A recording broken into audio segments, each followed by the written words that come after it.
Hello and welcome to The Healing Way. My name is Richard Clark, and on this video I'll be talking about the life force and how it affects the cells of living things. This is a continuation from previous videos, so although there's a different title, it carries on. Life force. Where I've got to with this, and as usual there's more questions than answers, but where I've got to on this is I was looking on the last video at the death power, the life energy in cancer. Now that's taken me on to what I'm looking at and what I'm perceiving as the life force of all living things, and the life force goes into the cells of all living things. Now it seems to me the life force comes from the sun.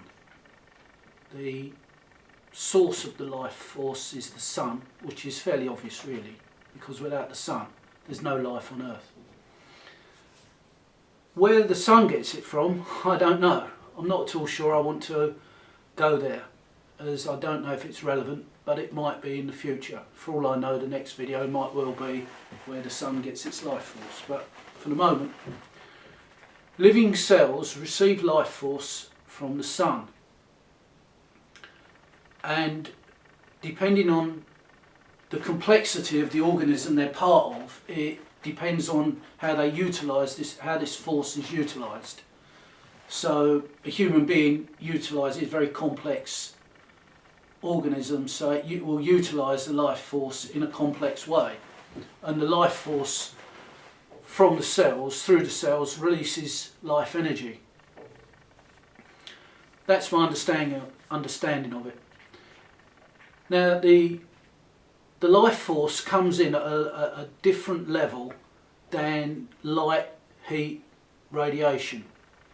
We gain these things on a different level. So light and heat and radiation, we absorb these through the skin, and they contribute to the vitality of the body. They also, all these things also go into other life on the planet, which sustains us. We eat plants, we eat different things, and the vitality of that goes into us as well. So the life force is on a different level. It seems to be at a much lower level, more undetectable. I've only just recently come to this life force. And from the sun it goes into the cells. And from the cells it seems to be processed and life energy is released. Now there's a constant connection. This isn't something that's a one-off. It just goes into the cells and that's it, it ends. It's a continuous process. It is another process without an end. So we are connected very much to the life force of the sun. You know, whether it's at night time, it's interesting. At night generally we go to sleep. We sleep at nights, unless you're a night worker. But it's interesting that that's the way it works. When the sun shines, we're active, we receive the life force, we're connected to it, and when the sun's on the other side of the world, we sleep, we're dormant. Most of us anyway. So there's this constant on connection. Now the cells are very interesting. The cells need a really close look because they appear very similar to the creative source. And if you can remember back, I was talking about a creative source that is nothing. There is nothing, but on the edges of it there's the release of ideas and concepts, shapes and things that go into mind, and from mind they go into brain. Now this cells seem very similar.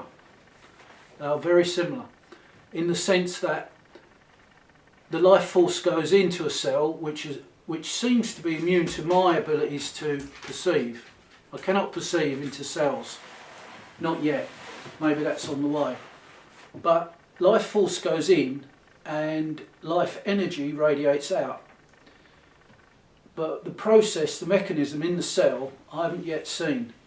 And that's interesting because, as I say, the cells very much have characteristics like the creative source.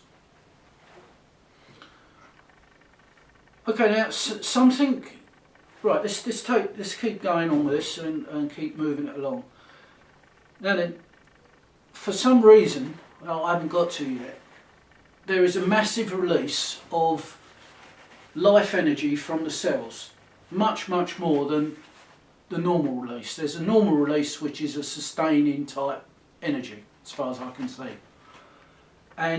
But for some reason, at some point, there is suddenly a massive release of energy, a kind of supernova release. And why that happens is unclear at the moment. But it seems like it is a prelude to some sort of evolution, a mechanism of evolution. It gives it the fuel, it gives it the energy for the organism to start to change. Now it's interesting that the organism, the human, won't change overnight. It changes through millennia, literally through millennia. But as each human has descendants, gives rise to children, and they have children, this release of energy, this explosion of energy, passes down through the generations. So the movement towards change, the movement towards evolution, is sustained. It carries on through. Now that's the usual way of doing it. I say usual. What it means is that that's how the process happens mostly. Yeah. I mean, I realise I'm talking about completely new concepts here: life force, life energy, evolution that comes from life energy, cells acting the way they do. Every idea here, every concept is completely new. So when I talk about usual, it's how it usually works. It's a bit strange. Right, so we got to that point. There's this release of energy. Now, what I was looking at was cancer. And cancer is abnormal growth, abnormal cell growth. And it seems to me that is evolution. Or at least that's, my friend Gavin pointed that out. He said it's evolution. Now what it seems to be is evolution over a person's lifetime.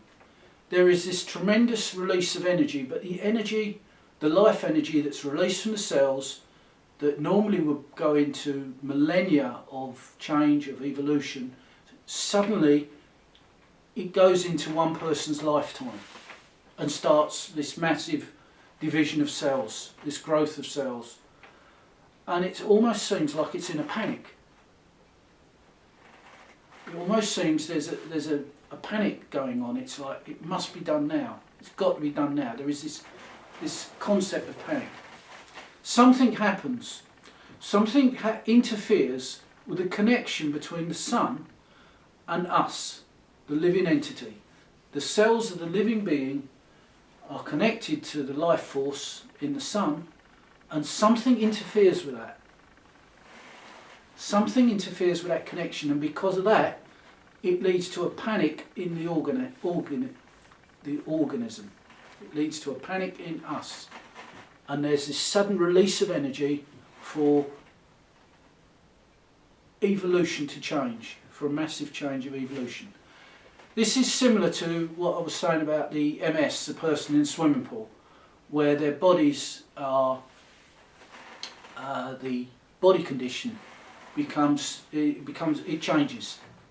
It changes, and as a result, the body tries to adapt to what it perceives to be a different environment in one lifetime. So it's a similar kind of process, although they're totally different. This is a totally different thing. I think it is. It looks like it. Okay. Right. Where are we?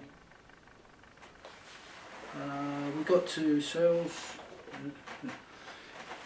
Yeah. So there is this cells starting to, the cells suddenly start to divide out of control. Now there's two types of growth: growth that is cancerous and growth that isn't. That's my layman's understanding of it. Now what I think is that all the growths, whether they're cancerous or non-cancerous, start off as benign, non-cancerous. And then some mechanism, for some reason, something kicks in that changes, it brings in the death power. There's a mechanism kicks in that brings in the death power, and the death power changes the cells to become malignant, cancerous, dangerous. That's what happens, I think.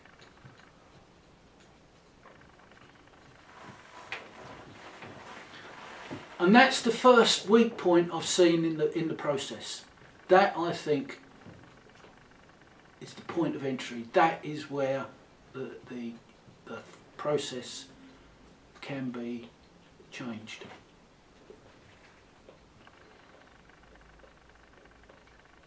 It's because non-cancerous cells become cancerous.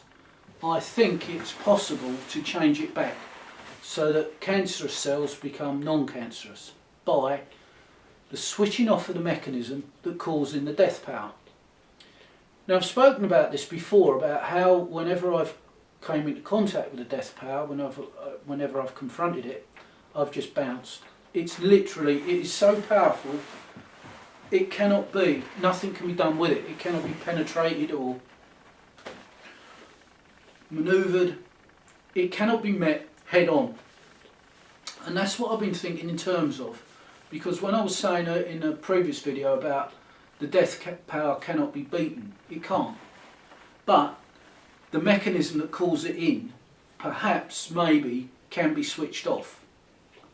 There's a definite reason why it happens. There's two things I really want to look at. What interferes with the connection with the sun and our absorption of the life force, and why this mechanism switches on that makes cell division dangerous. And the other thing I want to look at is the cells, how the cells work, and probably get a better understanding of the sun, the sun's energy, the sun's power.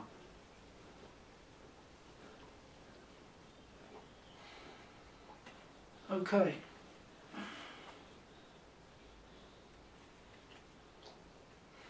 As I say, there's more questions than answers at the moment. But gradually, as I was saying to somebody earlier today, it's like when you paint. You've got a canvas, and the first thing you do is give it a colour wash. And that really prepares the canvas for the painting, for the detail, to what you put on there. And all these videos really are just background, preparing the background for what's going to be put in the foreground. They're all background videos, stepping stones, platforms, building in, understanding, and to gain access to the higher stuff, or the more difficult stuff. Because the more difficult stuff has baffled minds for centuries.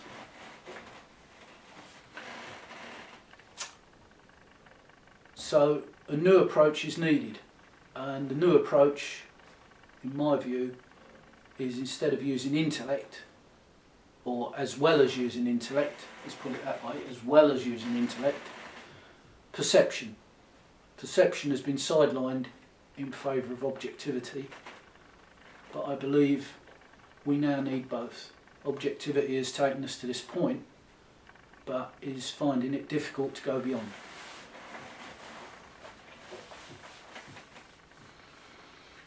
Right, so the life force and the cells. That's the video.